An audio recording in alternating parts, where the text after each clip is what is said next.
آقا کریم علیہ الصلوۃ والسلام سے پوچھا گیا کہ ای المسلمین خیر، کہا حضور بہترین مسلمان کون ہے؟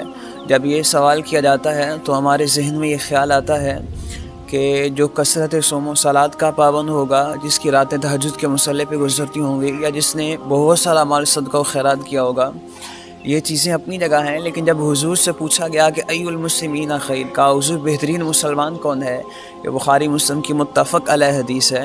تو میرے حضور ارشاد فرماتے ہیں کہ من سلم المسلمون من لسانہ و یدہ، فرمایا جس کی زبان سے اور جس کے ہاتھ سے باقی لوگ محفوظ ہیں، فرمایا وہ بہترین مسلمان ہے۔ فرمایا کہ جو لوگوں کے عیبوں کی ٹو میں نہیں رہتا ہے، جو لوگوں پہ بہتان نہیں باندھتا ہے، جو لوگوں کو رسوا کرنے کے چکر میں نہیں رہتا ہے، جو لوگوں پہ جھوٹ نہیں بولتا ہے اور لوگوں کی غیبتیں نہیں کرتا ہے، اور جو ہے وہ لوگوں کے راستے میں کانٹے نہیں بچھاتا ہے، فرمایا وہ بہترین مسلمان ہے۔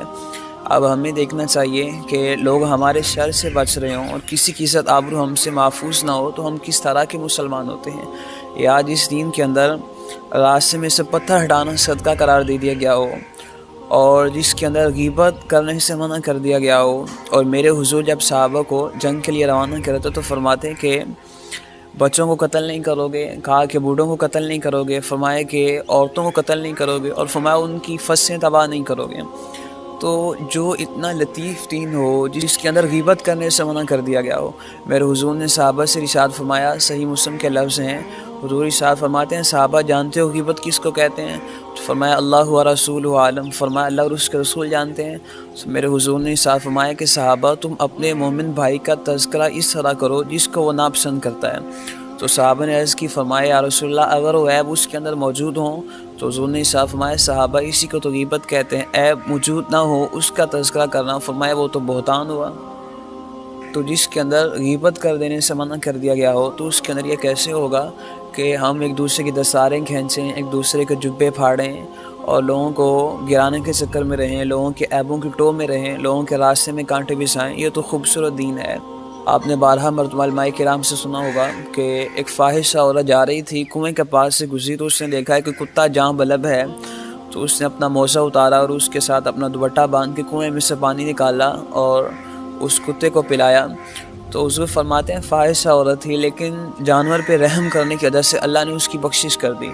تو میں آپ کی توجہ چاہوں گا یار، جانوروں پہ رحم کریں تو اللہ جنتیں بانٹتا ہے، تو اگر اللہ کی مخلوق پہ رحم کریں گے تو اللہ خوش نہیں ہوگا۔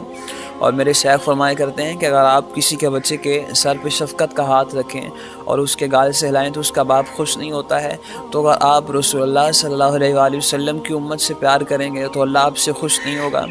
اور ہمیں تو اتنی تاکید کی گئی ہے، میرے حضور نے ارشاد فرمایا کہ اللہ لا یؤمن واللہ لا یؤمن، حضور ارشاد فرماتے ہیں اللہ کی قسم وہ شخص مومن نہیں۔ حضور نے 3 مرتبہ ارشاد فرمایا تو صحابہ کے کان کھڑے ہو گئے۔ صحابہ نے حضور سے پوچھا کہ قیل من یا رسول اللہ، کہا حضور کون مومن نہیں؟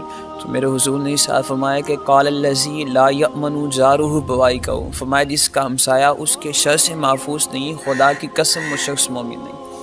یہ تو محبتوں کا دین ہے۔ اور میرے حضور نے صاف فرمایا کہ من لا یرحم ولا یرحم، کہا جو کسی پہ رحم نہیں کرتا اس پہ رحم نہیں کیا جاتا ہے۔ کہا تم زمین والوں پہ رحم کرو، آسمان والا تم پہ رحم کرے گا۔ تو اگر لوگوں کی مشکلات کم نہیں کر سکتے ہیں تو لوگوں کے لیے مشکلات کھڑی نہ کی جائیں۔ اگر لوگوں کے راستے میں سے پتھر ہٹا نہیں سکتے ہیں تو کانٹے بچھانے کا مزاج ترک کر دیں۔